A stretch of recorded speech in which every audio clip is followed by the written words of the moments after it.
सुनो भाई, बात मत करो, इंपॉर्टेंट बात है, ध्यान दोगा, सुन लो। 30 मिनट में पूरे बोलने वाला हूँ, 30 मिनट पूरे। लेक्चर नंबर 24, ये बढ़ते जा रहे हैं, बढ़ते जा रहे हैं, ये क्लास बढ़ती जा रही।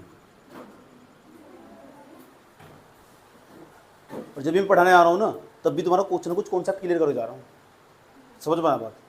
आज रहेगा जितना तुमने कल शेयर मार्केट पढ़ा, पिछले वाली क्लास में जितना शेयर मार्केट पढ़ा गया, उस शेयर मार्केट में तुमको कोई दिक्कत है क्या? क्या तुम समझ चुके क्या कि जो इक्विटी शेयर वो क्या हो? बोर्ड ऑफ डायरेक्टर तुम्हें समझ में आया क्या? उनकी जो मीटिंग होती है उसमें किस किस की डिसीजन होंगे वो भी समझ में आया क्या? क्या तुम मुझे बता सकते हो तुम अपना पैसा कहाँ लगाना पसंद करोगे? सब चीज़ भूल जाओगे, उसे कभी नहीं भूलेंगे। क्या प्रेफरेंस शेयर कभी इक्विटी शेयर में बदल सकता? एक हो निर्भर करता है, कोई एक अवधि फिक्स हो उसकी, एक अवधि के बाद में जो प्रेफरेंस शेयर था वो ना कन्वर्टेबल, इसे बोलते हैं कन्वर्टेबल प्रेफरेंस शेयर, वो सबके लिए लाइक हो। मैंने तुम्हें बताया था, इसे भी हम लाइक करके बदल सकते हैं, ये कभी भी ना इक्विटी शेयर का भाग बन सकता। ये सुन लो, इतना बात बताओ, समझ में आया नहीं आया?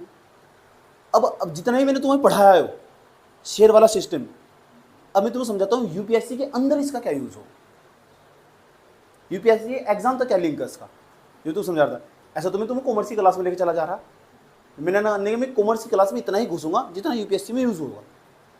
ये सुनो कि मुझे बताना कि कौन से डायमेंशन को कहाँ तक खोलना, उसे परत दर परत वहीं तक ही खोल लूँगा जहाँ तक यूपीएससी अपना क्वेश्चन उठा सकता होगा या यूपीएससी के अंदर वो बात टच होगी। तुमने मेरे पास पढ़ा होगा, फिजिक्स पढ़ा होगा, केमिस्ट्री पढ़ा होगा, मैथ पढ़ा होगा। जब मैं कोई टॉपिक पढ़ाने वाला हूँ ना, उससे पहले कॉन्सेप्ट दूँ, देता हूँ नहीं देता हूँ? तो इस इकोनॉमिक्स में कोई टॉपिक समझाने वाला ना, उससे पहले कॉन्सेप्ट दिया, एक प्रकार का शेयर मार्केट वाला हल्का सा झलक दी, वो झलकी आती है, क्या दी है? अब देखो, वर्ष 24 जुलाई 1991 ऐतिहासिक डेट थी वो अपने आप में। हमारे यहाँ ना आर्थिक सुधारों के कार्यक्रम शुरू हुए 24 जुलाई 1991, आर्थिक सुधारों के कार्यक्रम शुरू हुए। हमारे यहाँ एलपीजी आया, एलपीजी आया, तो जब एलपीजी आने वाला ना, इस समय हमारे यहाँ एफडीआई आया। क्या आया?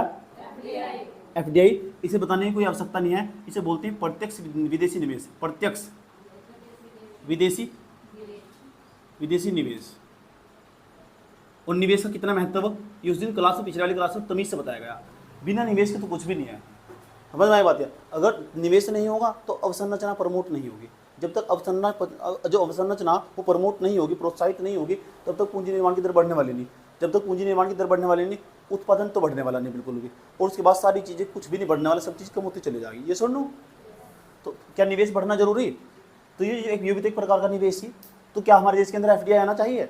वर्ष 1991 में बात तो भरमार मात्रा में आया, लेकिन वो सभी क्षेत्रों में नहीं आया। एफडीआई जो आया था, प्रत्यक्ष विदेशी निवेश का मतलब डायरेक्ट आओ।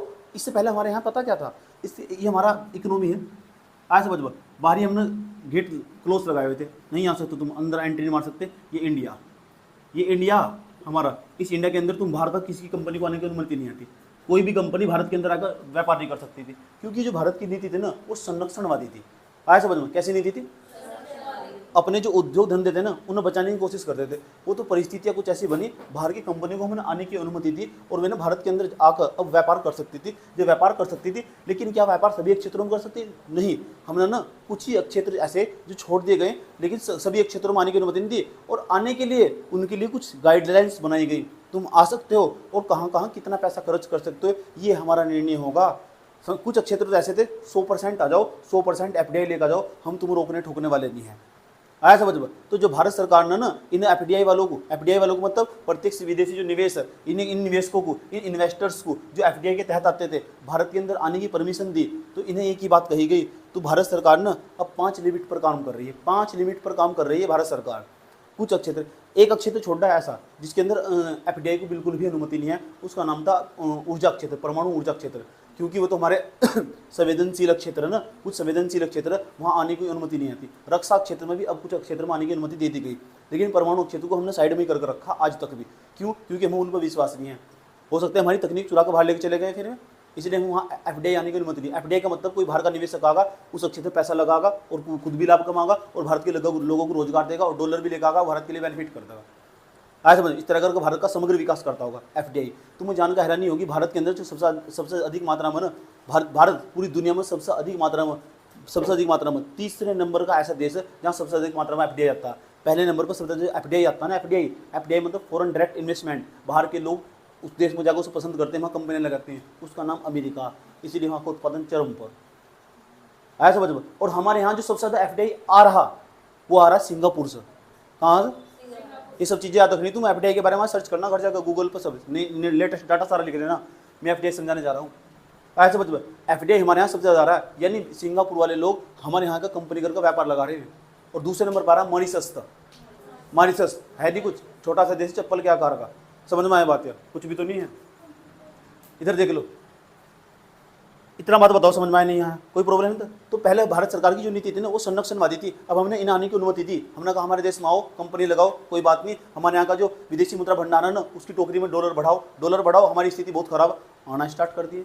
भारत सरकार ने एक बात रखी इनके सामने, आओ दिल खोल का आओ, स्वागत है तुम्हारा इंडिया के अंदर, लेकिन आ जाओ।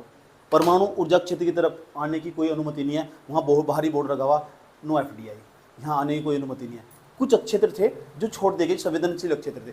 एक का नाम मुझे पता, परमाणु ऊर्जा क्षेत्र। अब तुम बताना वर्तमान समय में ऐसे कौन कौन से क्षेत्र है जहाँ एफडीआई बिल्कुल भी अलाउ नहीं है। गूगल पर जाकर सर्च करना, समझना यही बात है। मैंने कहा मैं कॉन्सेप्ट दूंगा कि मेरी जो वीडियो है ना, तुम 10 साल बाद भी काम आ जाएगा। समझ में आया बात? 10 साल बाद ही तुम पढ़ोगे, आराम से जोड़ते चले जाओगे। तो आज तुम्हें सर्च करना घर जाकर, ये तुम्हारा काम होना चाहिए। भारत सरकार के भी कौन कौन से क्षेत्र, भारत सरकार ने कौन कौन से क्षेत्र के अंतर्गत एफडीआई को परमिशन दी, सारे याद भी रख सकते हो। खास सेक्टर याद रखने चाहिए, क्योंकि खास मुझे भी याद है और तुम भी याद रख लेना। लेकिन सर्च करते रहना न्यू डाटा कि कहाँ कितने % है। तो भारत सरकार पता क्या कहती है? भारत सरकार वर्तमान समय में 5 लिमिट पर काम कर रही है। तब भी उसने 5 लिमिट पर काम करा, वर्तमान में 5 लिमिट पर काम कर रही है। 5 लिमिट, कितनी? 5 लिमिट। इसका मतलब क्या हो समझ लो। सरकार ने कहा आओ तुम विदेशी निवेशक, किसी की कंपनी किसी भी क्षेत्र में आओगे तुम 26% हिस्से, उसका 26% हिस्सा खरीद सकते हो। बाकी सब तुम्हें एक ऐसी कंपनी ढूंढनी होगी जिसमें 74% जो हिस्सेदारी होगी ना, वो इंडियन कंपनी की होगी, या इंडियन व्यक्ति ढूंढना होगा, उसके साथ व्यापार करना होगा कुछ क्षेत्र। तो 5 लिमिट पर काम करिए। एक तो 26%, एक था हमारा 49%। कौन सा? 49%। और तीसरे नंबर पर था 51%। कितना? 51%। ये दिमाग में रट लेने। उसके बाद 74%, उसके बाद 100%। कितने %? तो सरकार ने, भारत सरकार वर्तमान समय में भी ना इन 5 एफडीआई 5 लिमिट पर काम कर रही है। सरकार कहती है आओ विदेशी निवेशकों आ जाओ भारत के अंदर व्यापार करते हैं, लेकिन तुमने 26% हिस्सेदारी खरीद सकते, तुम इससे फालतू नहीं खरीद सकते। भारत सरकार बताएगी कहाँ तुम कितने % हिस्सेदारी खरीद सकते हो। समझ नहीं बात? वो कहने लगा ये मुझे बोतल बनाने वाली कंपनी पैसा इन्वेस्टमेंट करना। तो सरकार ने पहले ही बोर्ड लगाया हुआ, रुको 26% हिस्सा खरीद सकते हो इस कंपनी का तुम। उन्होंने पहले कह रखा है। कहाँ कौन सा कह रखा है याद रखना मुश्किल है, नामुमकिन है। समझना यही बात? या कोई आदमी नहीं रख सकता, लेकिन खास सेक्टर पता होना चाहिए। बताऊंगा मैं तुम्हें आराम से, इतना बात बताओ समझ में। तो 26% का मैंने तुम्हें क्या कहा था, कंपनी की जो हिस्सेदारी होगी जितना अधिक मात्रा में होगी उतना उसका वोटिंग राइट होगा। फिर डिसीजन मेकिंग में तो और अच्छी भूमिका निभागी। और मैंने तुम्हें बताया था अगर 49% हिस्सेदारी होगी तो और अच्छी भूमिका निभागी। और इससे बेस्ट क्या हो, 51% हिस्सेदारी हो जाता, इसका तो बताने की कोई जरूरत ही नहीं है। तो ये बताओ जो बाहर के निवेशक होंगे क्या वे 26% और 49% को लाइक करेंगे? उनकी क्या इच्छा होगी कि भारत सरकार को ना अब जो जिस क्षेत्र में भी एफडीआई को परमिशन दे रहे हैं, एफडीआई को आने की अनुमति दे रहे हैं, तो उस वे किसे पसंद करेंगे? 26% को, 49% को, 51% को, 74% को, 100% को। और कम से कम तो कितना, 100% नहीं कर सकते, 74 नहीं कर सकते, कम से कम कितना कर दें? 51%। तो ये बताओ अगर भारत सरकार ने आने की अनुमति दे दी कि आ जाओ 51% इस क्षेत्र में हमने खोल दिया, तुम्हें आने की जरूरत नहीं है, 51% हिस्सेदारी तुम्हारी होगी, तो डिसीजन मेकिंग में अच्छी भूमिका निभागी।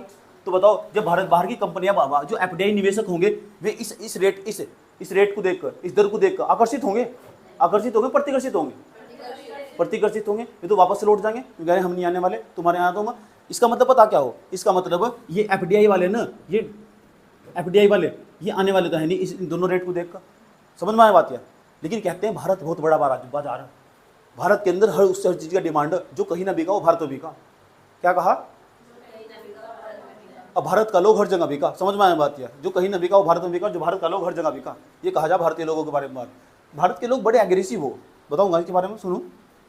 तो बताओ जो विदेशी निवेशक होगा, क्या भारत सरकार को, तुम्हारा क्या मानना कि भारत सरकार को प्रत्येक कार्यों के अंदर एफडीआई कितना कर देना चाहिए? 100% कर देना चाहिए। लेकिन सरकार ऐसा कर नहीं सकती। क्यों नहीं कर सकती? हो सकता है अगर हमने हर जगह एफडीआई कर दिया तो फिर तो भारत के अंदर जो घरेलू उद्योग धंधे, जो भारत की जो कंपनियां, वे तो चौपट हो जाएगी ना। आज समझ में, जो पहले से ही काम कर रही क्योंकि सस्ती टेक्नोलॉजी लगाएंगे तो भी भारत की कंपनियों का सामान बिकना बंद हो जाएगा। इसलिए इसने पहले मना कर रखा है। सरकार कहती है तुम किसी बिजनेस करना चाहते हो तो फिर एक काम करो, बिजनेस तुम जब कर सकते हो 26%, इसी बिजनेस में तुम यहाँ बिजनेस स्टार्ट कर दिया तुमने, समझा, इस बिजनेस स्टार्ट कर दिया, इस बिजनेस में ना तुम्हारी जो हिस्सेदारी होगी केवल 26% होगी, तुम बाहर के निवेशक को 26% हिस्सेदारी होगी, बाकी तुम्हें एक इंडियन पार्टनर ढूंढना होगा, इंडियन पार्टनर ढूंढना होगा, उसकी हिस्सेदारी 74% होगी, सरकार बतागी, समझे, जब जाकर तुम दोनों मिलकर व्यापार कर सकते हो। अगर किसी एक क्षेत्र में सरकार ने 26%, किसी एक क्षेत्र के अंदर कोई सेक्टर, एग्रीकल्चर मान लो, ये जो हमारा इलेक्ट्रिकल क्षेत्र मान लो, ये भाई ऑटोमोबाइल वाला क्षेत्र मान लो जहाँ कार बनाई जा, आए समझ में, ये इंजीनियरिंग वाला क्षेत्र इसे मान लो कहीं भी, इलेक्ट्रॉनिक्स वाला डिपार्टमेंट वाला मान लो कहीं, समझ आएगी, कोई सा भी एक क्षेत्र हो, अगर सरकार ने कहा ना कि इस क्षेत्र के अंदर 26% एफडीआई अलाउ हो, इसका मतलब पता क्या होगा? इसका ये मतलब होगा जो बाहर की कंपनी आ गई ना वो उसके केवल 26% की हकदार होगी, 74% की हकदार इंडियन कंपनी होगी, इंडिया के किसी व्यक्ति को ढूंढना होगा, किसी संस्था को ढूंढना होगा जो इसके साथ मिलकर व्यापार कर सकता होगा। तो डोमिनेट कौन करेगा वहाँ? 74% वाला, 74% मतलब इंडियन व्यक्ति डोमिनेट करेगा। ये सुन नो, इतनी बात बताओ समझ में नहीं? ठीक, वो सरकार बताएगी। और सरकार जैसे इसे ईज ऑफ डूइंग बिजनेस कर देगी, इसे आसान बना देगी, और सरकार इस पे चली, इस रेट पे चली जाएगी, इस रेट पे चली जाएगी, इस रेट पे चली जाएगी, तो ये समझ जाओ कि सारा कार्य आसान होता चला जाएगा और जो विदेशी निवेशक होगा ना वो और आकर्षित होगा। इतना बात बताओ समझ में आ रहा है बात यार? बताओ अगर एफडीआई की जो दर है, एफडीआई अगर 100% कर दिया जाए किसी क्षेत्र में तो भारत का विदेशी निवेश बढ़ेगा घटेगा? अब विदेशी निवेश बढ़ने का मतलब निवेश बढ़ गया, निवेश बढ़ने का मतलब जो गरीबी का दुष्चक्र है उस पर प्रभाव पड़ेगा, वो सब चीज ब्रेक होते चले जाएगी, done done done done done done done done done, नहीं देखा तो गरीबी का दुष्चक्र देखो जाएगा। बात समझ में आ रही? ठीक, देखा मैंने कहा पूरा का पूरा सब चीज मैंने सिस्टमेटिकल तरीके से बनाया हुआ, समझ में आया बात यार? यानी तुम इस सिलेबस के चक्रव्यूह तो बाहर निकल ही नहीं सकते बिल्कुल भी, समझ एक बात है? कहानी जहाँ तो शुरू हुई थी वहीं आकर वापस रुक जाएगी। ऐसे लगा तुमने कुछ पढ़ा भी नहीं, ऐसा लगा फिर तुमने सब कुछ तो पढ़ लिया, सब कुछ तुम्हारे याद है, आया समझ में? ऐसा दिखाई देगा सिलेबस में। तो बताओ भारत सरकार को क्या करना चाहिए? क्या भारत सरकार को 26% हिस्सेदारी या 49%, अगर विदेशी निवेश को आकर्षित करना तो क्या करना चाहिए भारत सरकार को? ये 26% हिस्सेदारी को अलाउ करना चाहिए, 49 को या 51 को या 74 को या 100% को? 100% को कर नहीं सकती ना। कुछ क्षेत्र ऐसे भारत के उद्योग धंधे को चौपट थोड़ा ही करना, भारत के घरेलू उद्योगों को नुकसान पहुंच जाएगा। अगर हमने 100% किसी क्षेत्र में, हमने कहा जो ये कृषि क्षेत्र में आज ये एफडीआई अलाउ नहीं है। तुमने देखा है कि बाहर का विदेशी निवेशक आया हो और यहाँ हमारे यहाँ खेती कर रहा हो, है हिम्मत भी नहीं हो सकती किसी। ये जो सरकार 3 बिल ले गई ना उसके अंदर एफडीआई की बात कर रही है सरकार, इसलिए किसानों ने विरोध करा। किसानों को डर था इसके अंदर एफडीआई ना जा, ये विदेशी निवेशक हमारे यहाँ की जमीन खरीद देंगे, हमारे यहाँ का शोषण करेंगे और इस सामान को भर के बाहर लेके जाएंगे, इसलिए उन्होंने विरोध करा। वो गलत नहीं है थे, उनका एक पक्ष भी था। बात समझ में आया? ये सुन लो ठीक। उसके बाद इसलिए क्या भारत सरकार सारे सेक्टरों में 100% एफडीआई अलाउ कर सकती है? बस तुम मुझे बता दो ये रेट 5 प्रकार के तुम्हें एफडीआई में रेट दिखाई दे रहे, क्या सही सरकार के द्वारा सही रखे गए, गलत रखे गए? सही डिसीजन है? सही डिसीजन नहीं। अगर लेकिन बाहर की कंपनी जो आकर्षित होगी वो कौन से रेट को देखकर आकर्षित होगी? कम से कम कौन सा रेट होगा? कम से कम इसके बिना तो कुछ भी नहीं। क्यों? क्योंकि वहाँ डिसीजन मेकिंग में भूमिका निभाई जाएगी। ऐसे बच में, और उन्हें वहाँ भी बुलाया जाएगा, जब जो बोर्ड ऑफ डायरेक्टर बैठता होगा उनकी एजीएम होगी, मीटिंग होगी, उसके अंदर ही बुलाया जाएगा और उनका वोट भी पड़ता होगा। ये सुनो, बड़ी महत्वपूर्ण भूमिका निभाएंगे। यानी कोई भी एफडीआई वाले जो आएंगे, एफडीआई वाले मतलब फॉरेन डायरेक्ट इन्वेस्टर कह दो या निवेशक कह दो, जो बाहर प्रत्यक्ष विदेशी निवेशक आगा ना वो, उसके लिए ये वाला रेट मायने रखता होगा, 51% वाला रेट। ये सुनो, इतना बात बताओ समझ में आया कि नहीं आया? उसके बाद सुनो, लेकिन पता क्या हुआ? वर्ष 1992 का समय था। कब? जैसे 1992 का समय था तो भारत में पता क्या हुआ? चलो हमने कहा चलो भारत सरकार ने एक सेक्टर में 26% एफडीआई अलाउ कर दिया। पहले से समझो, 26% एफडीआई अलाउ कर दिया। इसका मतलब समझते तुम? कोई बाहर का निवेशक आने वाला, उसे ना 26% तो उसकी हिस्सेदारी रहेगी और एक ऐसे पार्टनर को ढूंढना होगा, उसकी हिस्सेदारी कितनी होगी? 26%। और वो पार्टनर कौन होगा? इंडियन होगा, जब जाकर व्यापार कर सकता होगा, तब जाकर 100%। अगर भारत सरकार ने कहा इस क्षेत्र में 49% एफडीआई अलाउ कर रहे, 49% एफडीआई अलाउ कर रहे, इसका मतलब पता क्या होगा? इसका ये मतलब होगा 49% तो हिस्सेदारी उस व्यक्ति की होगी जो बाहर से आया समझ। और उस बिजनेस के अंदर, और जो है ना 51% हिस्सेदारी किसकी होगी? इंडियन पार्टनर की ढूंढ ली। बताओ दोनों के अंदर कौन डोमिनेट कर रहा है? इंडियन डोमिनेट कर रहा, नहीं कर रहा? अच्छा, उसके बाद सरकार कहती है कि 51% हिस्सेदारी उसकी होगी, उसकी जो विदेशी निवेशक होगा उसकी, और जो 49% हिस्सेदारी वो किसकी होगी? 49% हिस्सेदारी वो इन भारतीयों की होगी। इसके बारे में बताने की जरूरत नहीं है, इसके बारे में बताने की जरूरत नहीं है, ये सुन लो। अगर सबसे बेस्ट होगा कौन सा होगा उनके लिए 100%। क्या वे चाहेंगे कि भारत के अंदर आ जा? लेकिन तुम जानकर हैरानी होगी, वर्ष 1992 का समय था, वर्ष 1992 का समय था। 1992 के आया बाद 95 क्या भारत सरकार ने बताया, कहा भारत सरकार ने कहा कि जो इंश्योरेंस है ना, ये भी बीमा कंपनी, नाम सुना बीमा कंपनी का? बीमा कंपनी नाम सुना बीमा कंपनी का? कितने बच्चों ने नाम सुना बीमा कंपनी? एक बीमा कंपनी का नाम बता दो चलो। शाबाश, वेरी गुड।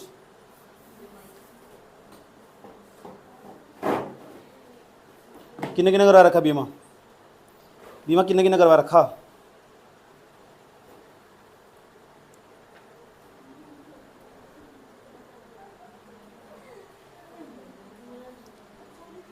बताओ।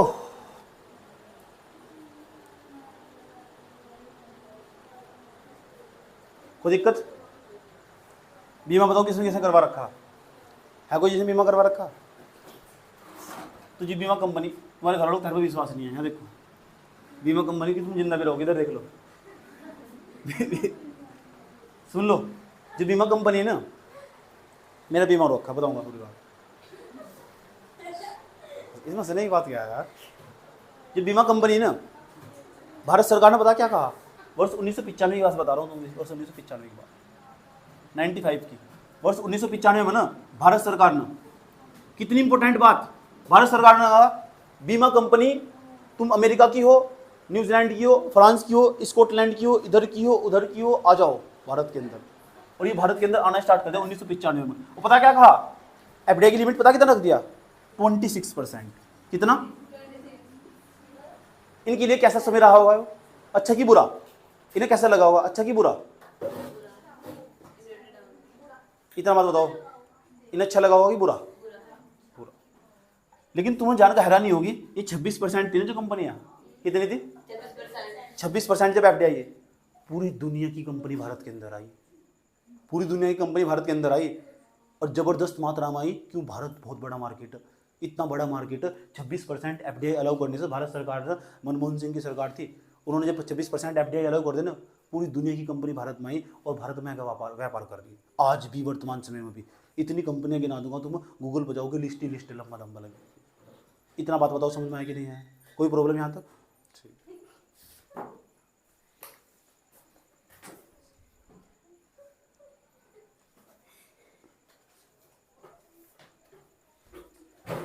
इतनी बात बताओ समझ में आई नहीं है?